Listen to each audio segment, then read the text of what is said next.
Some random thoughts on a thing of beauty is a joy forever, explained by Bharat Bhai. The first thing is about the author, is about the poet, John Keats. What a tale. Here is a poet who was not a poet primarily. He was a doctor and he took to writing poetry in his spare hours, and yet what he produced was, I don't have to say much about it. Then of course the fact that he passed away at such an early age, 26, just a boy, a young man in his prime, and yet his thoughts, we don't know what kind of a doctor he was, but he must have been very dedicated, very focused on his job. But as a poet, he really excelled. And we have numerous instances of people who started out as something and became something else. Rupi Kaur wanted to be a lawyer. She was doing her law, and then serendipity struck and she branched off into poetry. Chetan Bhagat, MS Dhoni, travelling ticket examiner. So Keats had this wonderful theory of beauty, both outer and inner beauty. The first two lines, a thing of beauty. Now here itself, I believe there is a literary device. Why not a beautiful thing? Why say a thing of beauty? So how I see it is that this is an example of inversion. Inversion, where the normal order is reversed for poetic effect. A thing of beauty is a joy forever. Its loveliness increases. It will never pale into or fade into nothingness. Now, we teach science children, we teach commerce children. And what if somebody were to ask, okay, sir, is this really possible?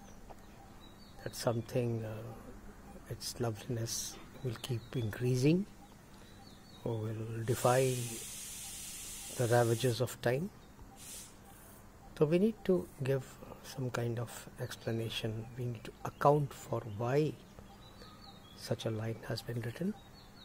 Its loveliness increases, if not in the literal sense, definitely in the figurative sense.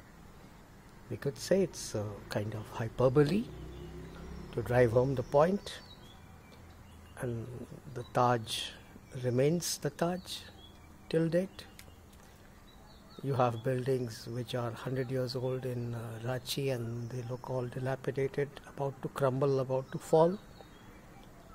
Taj Mahal stands majestic, Red Fort stands majestic, Leaning Tower of Pisa continues to lean but it doesn't fall.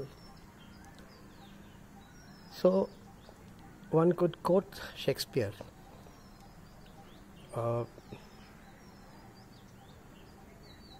Time, no, I'm not getting it. It's that,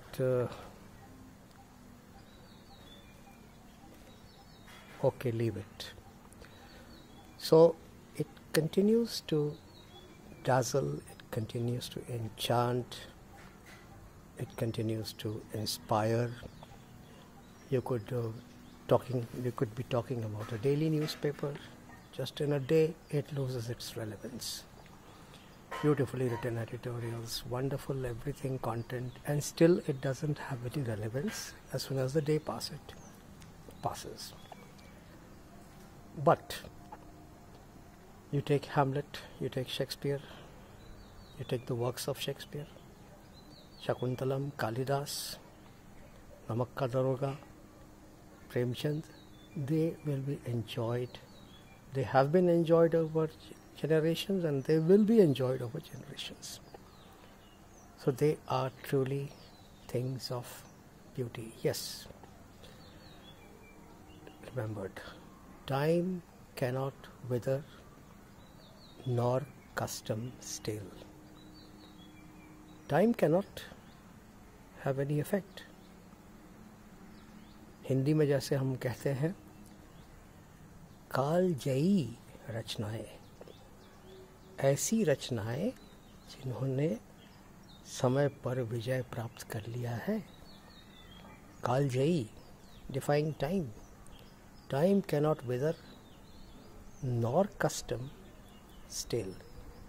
Nor rituals nor riti rivaj can make it lose its shine. So, domestic noises. Then we move to the part where he talks about how a thing of beauty can really provide us with a quantum of solace, and much more relevant in today's lives when we have frenetic lifestyles, when we are running after material fulfillment. Of course, all that brought to a stop as of now. So a thing of beauty, we could be talking about the beautiful sunrise. Most unfortunately, tragically, no takers. Nobody's there to admire the show. Free of cost, you don't need to pay. You go to Nucleus Mall, you need to pay.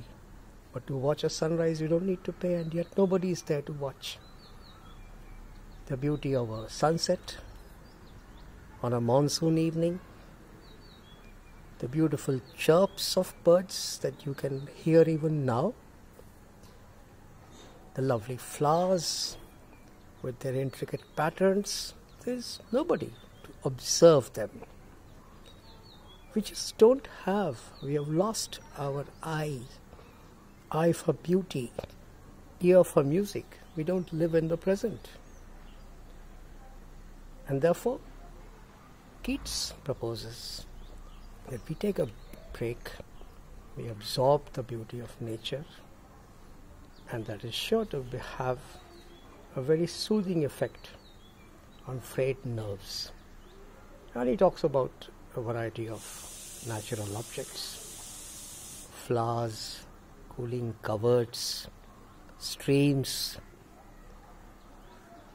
and all those things which can lift us from the pall of gloom when we are beset with worldly cares, with worldly distress.